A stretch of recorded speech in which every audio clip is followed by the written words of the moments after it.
Assalamualaikum dan selamat sejahtera. Saya Izzah Zarifah daripada kumpulan 6 dan kami ingin membentangkan kajian kami yang bertajuk Teori Perkembangan Kumpulan Kognitif kami Jin Piaget. mempunyai 5 orang ahli. Yang pertama, Aida Fatini, iaitu saya sendiri. Yang kedua, Nur Farina. Yang ketiga, Nurul Atikah. Yang keempat, Nur Alia. Dan yang kelima, Izzah. Dalam bidang psikologi, kognitif ialah pemikiran serta tindak balas dalam kemampuan seseorang itu mempertimbangkan, menyelesaikan masalah, menilai, memahami sebab akibat dan ingatan. Bagi proses pengajaran dan pembelajaran, guru haruslah mengetahui tahap perkembangan kognitif anak didik mereka supaya strategi pembelajaran yang sesuai dengan tahap perkembangan anak didik dapat dirancang dengan baik. Salah seorang tokoh psikologi kanak-kanak yang terkenal ialah Jean Piaget. Beliau berasal dari negara Switzerland dan kajian beliau yang terkenal adalah berkenaan perkembangan kognitif kanak-kanak dari bayi hingga dewasa. Piaget akan memerhati tingkah laku kanak-kanak untuk memahami perkembangan tersebut dan beliau akan melihat tindak balas mereka terhadap sesuatu situasi yang diberikan. Piaget juga menilai bagaimana manusia menyesuaikan diri dengan persekitaran fizikal dan sosial mereka berdasarkan proses asimilasi dan akomodasi. Idea yang sangat dititik berat dalam kajian beliau adalah berkenaan 4 tahap perkembangan kognitif, iaitu sensori motor, praoperasi, operasi konkret dan operasi formal. Tujuan kajian ini dijalankan adalah untuk mengkaji perkembangan kognitif kanak-kanak berdasarkan teori Piaget. Assalamualaikum warahmatullahi wabarakatuh dan salam sejahtera. Nama saya Aida Fatini binti Zali, nombor matrik P134553. Pada hari ini saya akan membentangkan tentang tahap perkembangan dalam teori Piaget yang mana terdapat 4 tahap perkembangan mengikut umur. Tahap yang pertama, 0 bulan sehinggalah 2 tahun. Pada waktu ini, mereka belajar dengan menggunakan deri motor. Contohnya, mereka meletakkan sesuatu objek di dalam mulut mereka. Tahap yang kedua, 2 tahun sehinggalah 7 tahun, yang mana pada waktu ini mereka mengalami perubahan deria motor kepada perkembangan mental. Contohnya, mereka sudah mula belajar untuk bercakap dan menulis huruf-huruf yang ringkas. Yang ketiga, peringkat yang ketiga, pada umur 7 tahun sehinggalah 11 tahun, yang mana pada waktu ini mereka dah boleh berfikir secara logik dan boleh menyelesaikan masalah-masalah yang tidak begitu kompleks. Contohnya, mereka sudah boleh mengenali bentuk, mengenali warna dan sebagainya.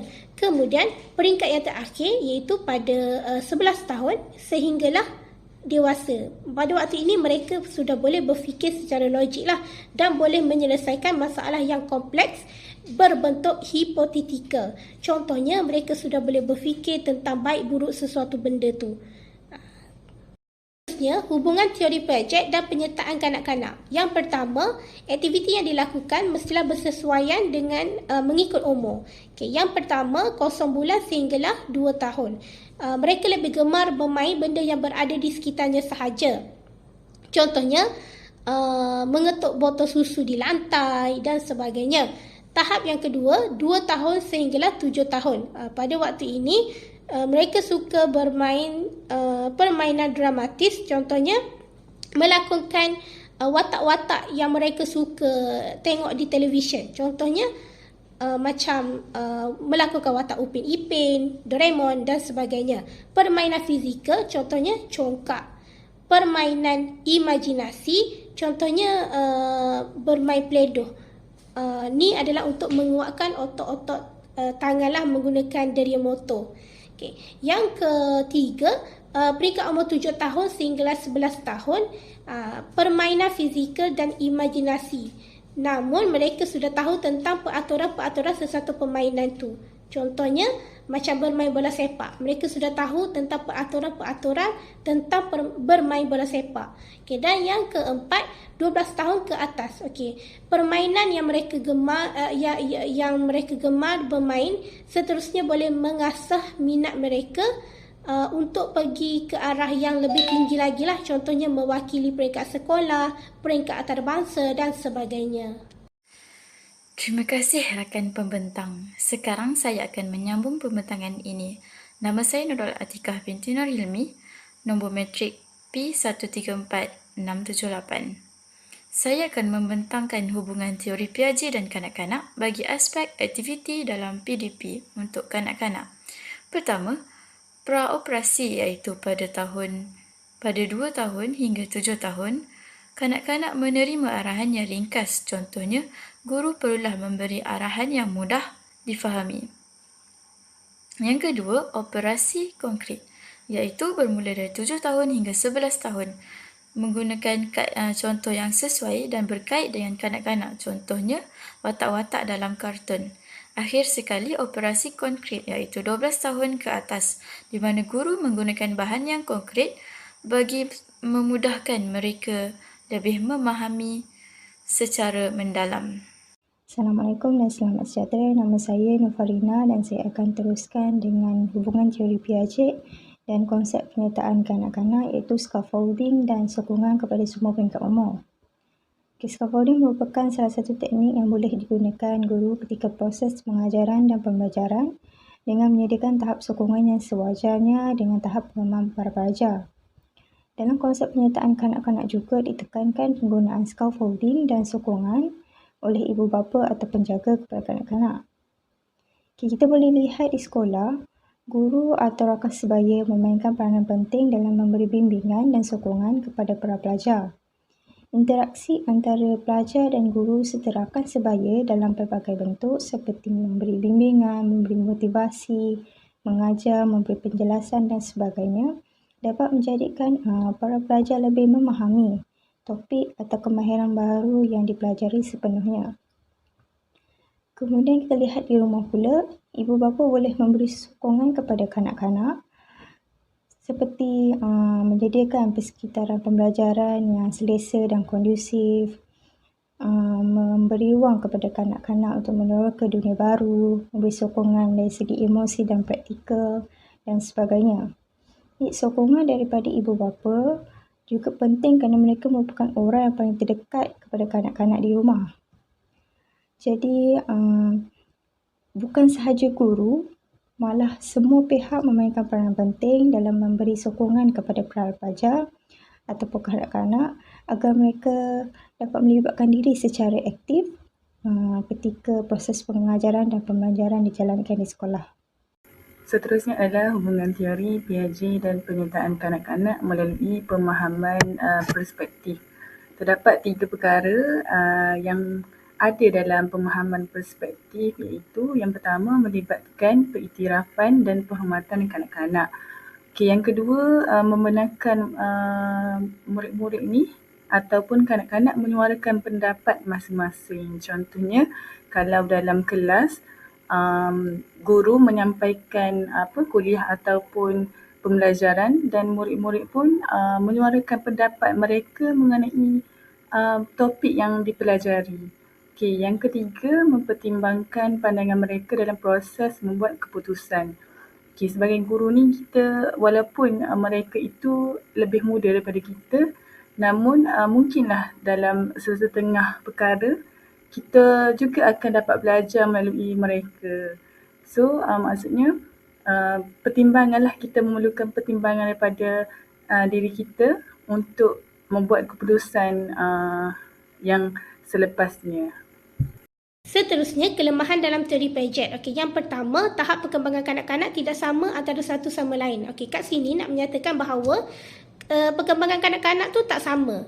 Contohnya, sekarang ni kan ramai ibu bapa yang bekerja kan. Jadi, mereka lebih cenderung menghantar anak mereka ke taska lah. Yang mana kalau kita tahu dekat taska ni kan banyak aktiviti yang dilakukan. Contohnya untuk kuatkan psikomotor, untuk kuatkan mental. Jadi faktor-faktor ni menyebabkan mereka mengalami tahap perkembangan lebih awal berbanding kanak-kanak yang lain.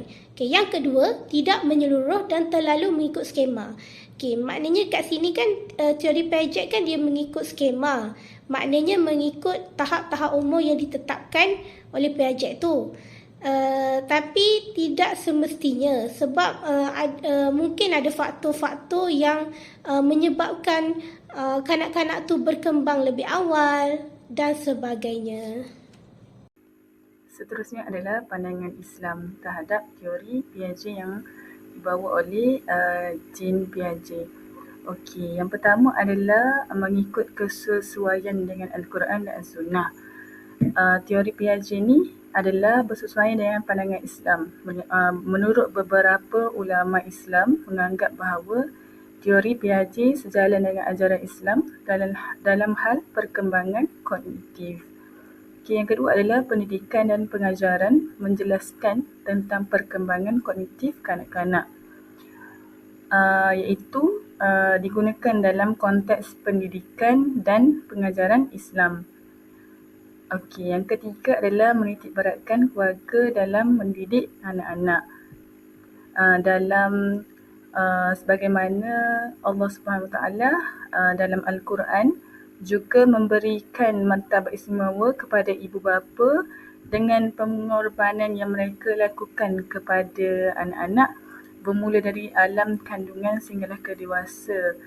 Jadi maksudnya teori Piaget ni adalah bersesuaian dengan pandangan Islam dan kita boleh nak lakukan mengikut acuan-acuan Islam yang telah kita belajar. Jom kita tengok peranan guru dalam perkembangan teori Piaget. Yang pertama adalah pemahaman guru terhadap tahap perkembangan seseorang pelajar dalam kelas. Contohnya, guru memahami para pelajar dari segi emosi, fizikal,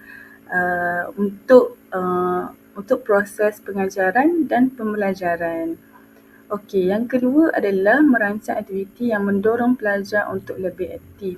Contohnya, guru ni perlulah mencari idea yang menarik untuk menarik minat para pelajar di dalam kelas. Contohnya, memberi pertanyaan kepada pelajar dari segi dirinya, keluarganya ataupun hal-hal yang berkaitan dengannya.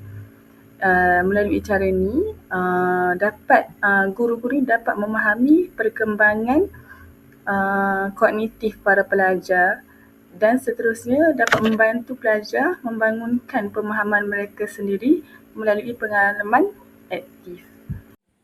Terima kasih rakan pembentang. Sekarang saya akan menyambung aplikasi teori Piaget. Guru boleh mengaplikasikan teori ini dalam memilih bahan bantu mengajar. Pemilihan bahan bantu mengajar adalah penting mengikut tahap perkembangan kognitif murid.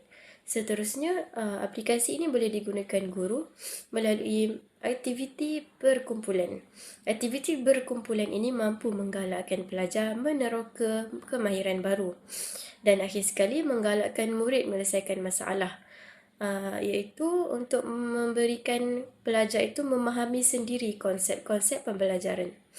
Sekian, saya akan paskan kepada pembentang seterusnya. Seterusnya, saya akan teruskan dengan implikasi penggunaan teori Piaget di dalam bilik darjah. Seperti yang kita tahu, mengikut teori Piaget, guru perlu menyesuaikan strategi pengajaran dan pembelajaran digunakan mengikut tahap perkembangan para pelajar. Jadi, guru diberi peluang untuk memilih kaedah pengajaran dan pembelajaran yang sesuai digunakan mengikut tahap pengembangan para pelajar serta menghasilkan suasana bilik darjah yang menarik supaya dapat menarik minat para pelajar untuk belajar secara lebih aktif di dalam kelas. Seterusnya, para pelajar dapat melibatkan diri secara aktif ketika proses pengajaran dan pembelajaran dijalankan. Teori Piaget menekankan proses pengajaran dan pembelajaran yang berpusatkan kepada pelajar dan konsep scaffolding dan sokongan guru kepada pelajar supaya dapat membantu para pelajar agar lebih faham dalam topik yang dipelajari di dalam kelas.